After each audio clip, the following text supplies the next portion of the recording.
둘째, 예수님의 이름으로 기적들이 일어났다. 셋째, 그리스도인들은 바로 이 이름을 전파한다. 넷째, 이 이름으로 침례를 받기도 한다. 다섯째, 우리는 이 이름으로 기도한다.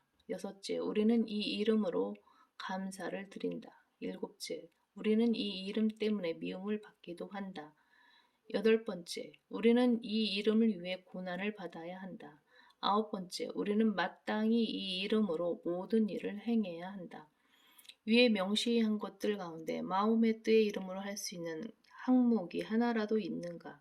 단 하나도 없다. 심지어 마호메트는 자기가 죽어서 어디로 가는지도 몰랐다.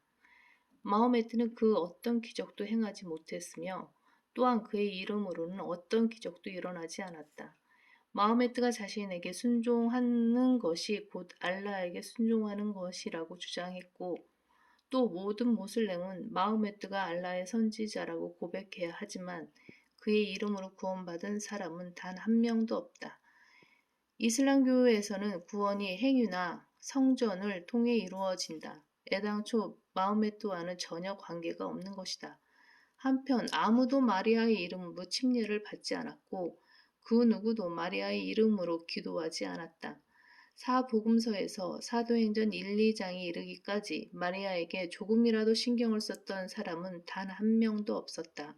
마리아가 누군가를 위해 중보하면서 조금이라도 도움이 될 만한 조언을 한 것으로는 그 예수 그리스도가 너에게 무엇을 말씀하시든지 그대로 행하라 라는 말씀이 유일하다. 오직 카톨릭 교도들만이 마리아의 이름으로 기도한다.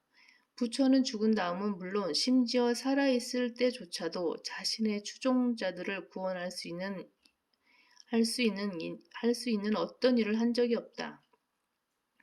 그는 자신의 아내와 가족을 버렸고 소위 속세를 떠나 보리수 나무 아래 앉아 다른 사람들이 일한 것으로 먹고 살았다. 혹자는 부처가 우리에게 8정도 깨달음과 열반으로 이끄는 8가지 올바른 길을 가르쳐 주지 않았습니까? 라고 말할지 모른다. 그러나 부처가 당신을 위해 실제로 무언가를 해준 것은 없다. 또한 8정도도 행위를 가르치는데 다시 말해 당신은 당신 자신을 위해 뭔가를 해야 하는 것이다. 아무도 자발적으로 부처께 감사하라 라든지 부처를 찬양하라 라고 외치지 않는다. 이런 것들은 모두 종교 쓰레기일 뿐이다. 부처도 죽었고 마리아도 죽었으며 마호메트도 죽었다. 그들은 모두 죽었고 죽은 후에 다시 살아나지 못했다. 일단의 사람들이 마리아나 마호메트나 부처의 이름으로 모인다고 해도 그것이 그들에게 무슨 유익이 있겠는가? 그들은 모두 죽었으므로 자신의 추종자들과 함께 할 수가 없다.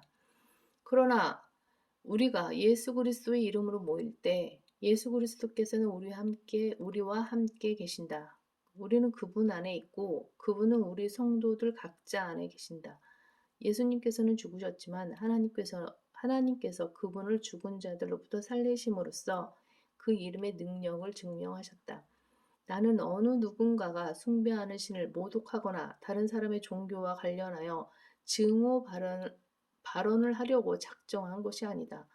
다만 우주에서 가장 위대하신 분에 관해 성경이 말씀하시는 바를 있는 그대로 증거할 뿐이다. 당신이 성경이 말씀하시는 바를 고의로 믿지 않으려고 한다면 그것은 분명 당신 스스로 무지한 채로 남아있기를 선택하는 것이고 또 자신의 종교를 이용하여 마귀처럼 살겠다고 고집 부리는 것 외에는 아무것도 아니다. 한편 마호메트의 이름을 위해 미움을 받는 마호메트 추종자들이 있을 수 있다. 중세 암흑 시대에 카톨릭 교도들은 마호메트를 따른다는 이유로 모슬렘들을 증오했다. 그러나 그들이 미움을 받는 것은 선을 행한 것 때문이라기보다는 그럴 만한 이유가 있어서 그렇다. 즉 마호메트 추종자들은 하나님을 모독하는 음란하고 잔인한 가짜 선지자를 따르면서 유대인들과 그리스도인들과 힌두교들과 불교도들을 닥치는 대로 죽였기 때문에 박해를 받는 것이다. 반면에 구원받은 그리스도인들은 선을 행한 것으로 인해 고난을 당한다. 우리는 죄인들을 그리스도께 인도하는 일로 인해 고난을 받는다. 예수